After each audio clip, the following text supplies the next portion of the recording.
Gold trusted gold buyers తాకట్టులో ఉన్న బంగారాన్ని విడిపించి ఈ రోజు ఉన్న మార్కెట్ ధరకే కొనబడును. మరిన్ని వివరాలకు సంప్రదించండి 7771077720.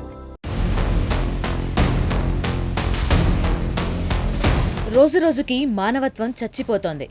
ఎన్ని చట్టాలు వచ్చినా, శిక్షలు పడుతున్నా మహిళలపై అఘాయిత్యాలు జరుగుతూనే ఉన్నాయి.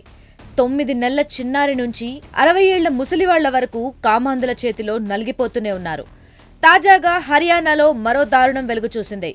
కామంతో కళ్లు మూసుకుపోయిన ఆస్పత్రి సిబ్బంది వెంటిలేటర్ పై ఉన్న పేషెంట్ మీద దారుణానికి ఒడిగట్టారు.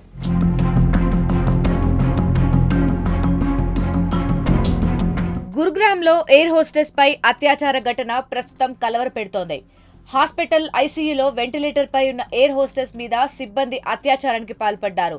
ఏప్రిల్ 6న జరిగిన ఈ దుర్ఘటన బాధితురాలి భర్త ఫిర్యాదుతో వెలుగులోకి వచ్చింది. ఎయిర్ హోస్టెస్ గా పనిచేస్తున్న 46 ఏళ్ల మహిళ కంపెనీ ట్రైనింగ్ కోసం ఏప్రిల్ 4న గురుగ్రామ్ వెళ్లింది. అక్కడ ఓ హోటల్లో స్విమ్మింగ్ చేస్తుండగా జారిపడింది. దీంతో ఆమెను వెంటనే ఆస్పత్రికి తరలించారు. ఎయిర్ హోస్టెస్ పరిస్థితి విషమంగా ఉండటంతో ఆమె భర్త ఏప్రిల్ 5న బాధితురాలిని మరో ఆస్పత్రికి తరలించారు. సుమారు 9 రోజుల పాటు చికిత్స పొందిన బాధితురాలు ఏప్రిల్ 13న డిశ్చార్జ్ అయింది. ఆ తరువాత ఆస్పత్రిలో తనకు జరిగిన అన్యాయం గురించి భర్తకు చెప్పింది.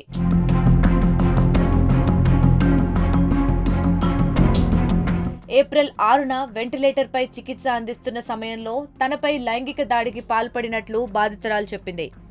మత్తులో ఉన్న కారణంగా ఏమీ చేయలేని పరిస్థితిలో ఉన్నానంటూ ఆవేదన వ్యక్తం చేసింది.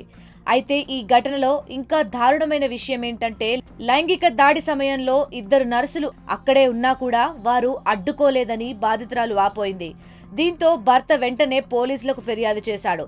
నిందితులకు కఠిన శిక్ష విధించాలని కోరాడు.